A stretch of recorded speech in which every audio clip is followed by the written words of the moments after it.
Ini terkait dengan 5 jenazah korban ledakan yang diduga bom sisa Perang Dunia Kedua di Biak, Papua, akhirnya dimakamkan pada Senin sore di TPU Sorido, Biak.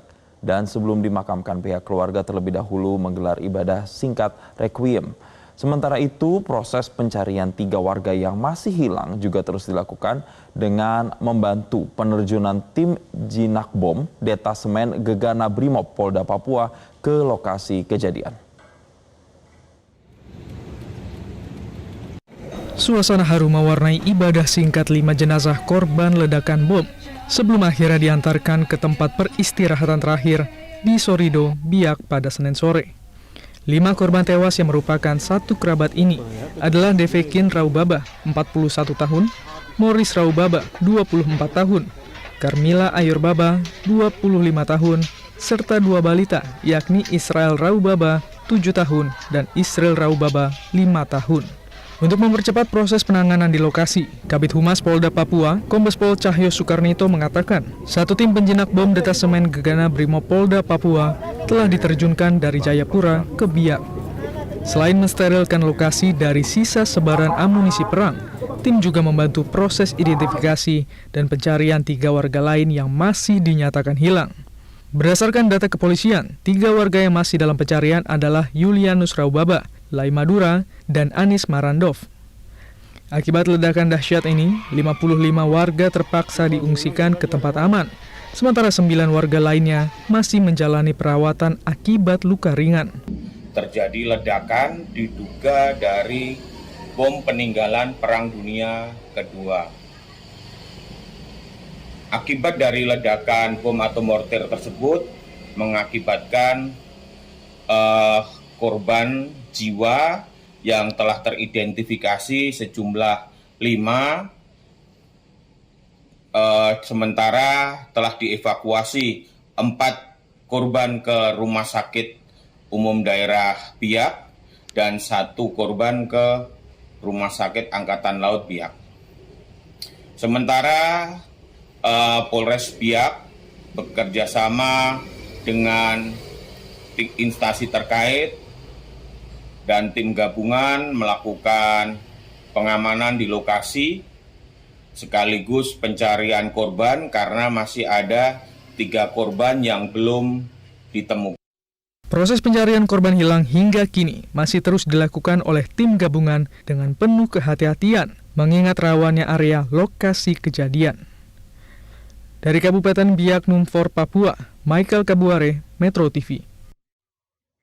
Pemirsa, tragedi ledakan bom bekas Perang Dunia Kedua yang terjadi di Biak, Papua ini tentunya harus menjadi perhatian serius karena ternyata bom yang selama ini dianggap mungkin sudah tidak memiliki pengaruh daya ledak, tapi ternyata bisa menjadi bom waktu. Dan pemirsa, tentu ini menjadi evaluasi bagaimana harus memastikan, memetakan agar wilayah-wilayah bekas konflik historis tidak menyisakan amunisi seperti bom yang kemudian ditinggali oleh masyarakat dan kemudian berdampak terhadap sejumlah orang yang tinggal di lingkungan tersebut. Dan untuk membahasnya kita sudah bergabung bersama dengan mantan Kepala Bais TNI Laksamana Muda Purnawirawan Soleman Ponto melalui sambungan virtual. Selamat pagi, Pak Soleman. Selamat pagi, Metro.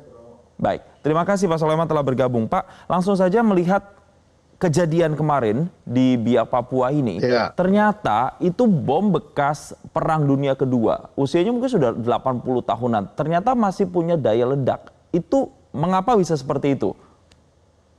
Iya, betul, Pak. Memang di daerah Morotai, Halmahera, Biak, Papua sana, Jayapura, itu banyak masih itu bom-bom begitu karena waktu itu kan diserang habis-habisan. Jadi bom-bom ini banyak yang tertanam. Nah, kalau dia tertanam di dalam, ya amunisi itu memang banyak yang tahan seperti itu. Jadi begitu dia diketok, kena panas, meledak. Itu banyak begitu. Memang begitu, Pak. Pak Soleman, Bais TNI sendiri sebenarnya punya nggak sih Pak sebaran begitu peta wilayah-wilayah mana saja yang kemudian bekas konflik masih tertanam bom-bom atau amunisi-amunisi bekas Perang Dunia II? Kalau pastinya bom ada di mana tentu tidak punya, karena kita tidak tahu berapa banyak yang disebar waktu itu, berapa banyak yang dia lepas bomnya kan. Tapi wilayah-wilayah itu kita tahu. Misalkan Morotai, Halmahera itu di Maluku Utara, karena dulu banyak peperangan di situ. Terus di Tarakan, itu kalau di timur ya. Kalau di Papua itu Biak, Jayapura, Sarmina, karena itu kan Biak kan itu. Nah itu kalau daerah-daerah itu kita tahu, tapi ada di mana saja ya nggak tahu kan, bom aja nggak tahu sudah tertanam sekian puluh tahun gitu. Oke, ketika sudah diketahui wilayah-wilayah mana saja yang jadi bekas konflik, apa upaya terkini Pak untuk kemudian bisa memastikan untuk menyisir amunisi-amunisi itu tidak tertinggal kembali di situ, dipindahkan supaya tidak berdampak terhadap warga yang beraktivitas di sekitar situ Pak? Ya memang ini sangat tergantung kepada pemerintah, apakah memang mau dibersihkan atau sudah dianggap bersih, sehingga masyarakat sudah tinggal dihimbau masyarakat kalau menemukan bom macam itu ya jangan langsung dipotong, diserahkan kepada kantor polisi terdekat atau ke Babinsa. Ini beda dengan di laut. Kalau di laut kan bom laut juga itu masih banyak itu, tapi petanya ada kalau itu. Berarti Tapi kesimpulannya kalau di begini darat ya, Pak? ini tidak punya peta kalau bom. Oke, berarti kesimpulannya begini Pak, setua apapun amunisinya itu masih memiliki Tetap daya ledak berbahaya. begitu ya Pak ya? Oke, itu Betul yang kemudian sekali. juga. Makin Ya, tua itu makin menjadi dia. Nah, itu kemudian yang kemudian harus dicermati supaya tidak jadi memakan korban lagi. Pak, tapi kan Ya. ketika melakukan pembersihan misalnya, apa yang harus diperhatikan? Apa yang harus dicermati oleh tim penjinak bom, tim yang turun di lapangan untuk melakukan pembersihan material amunisi ini, Pak? Jadi tim ini sudah bisa tahu nanti, misalkan ketika mereka mencari, mereka harus membedakan apakah ini ranjau darat atau bom. Kalau bom keinjak pun nggak apa-apa, tapi kalau ranjau darat keinjak bisa putus kaki itu langsung kalau dia meledak. Sehingga mereka tentunya sudah punya prosedur tetap untuk membedakan mana ranjau darat, mana bom. Kalau bom biasanya tertanam jauh di bawah tanah. Nah kalau ranjau darat agak di atas dia. Baik, Pak.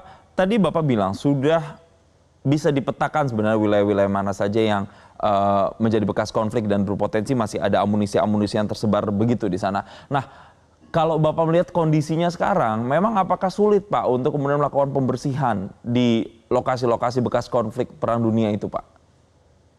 Sulit Pak, kan dia tidak di permukaan, dia bisa saja tertanam 3-4 meter di bawah tanah kan, karena bom itu dilepas dari udara yang tinggi, dia tertanam, apalagi Papua itu tanahnya kan tanah gambut, lebih banyak itu tanah lembut ya, sehingga dia bisa tertanam. Nah ketika masyarakat kerja, bongkar-bongkar, gali rumah, bikin fondasi, terkenalah itu barang itu.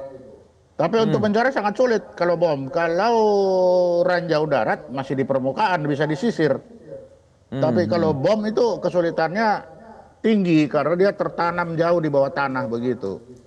Oke, ketika tertanam jauh di bawah tanah itu Pak, setelah sekian puluh tahun, itu biasanya tidak mengalami kerusakan, perubahan bentuk yang signifikan ya Pak? Atau seperti apa Pak? Kalau orang awam tidak. begitu melihatnya Pak?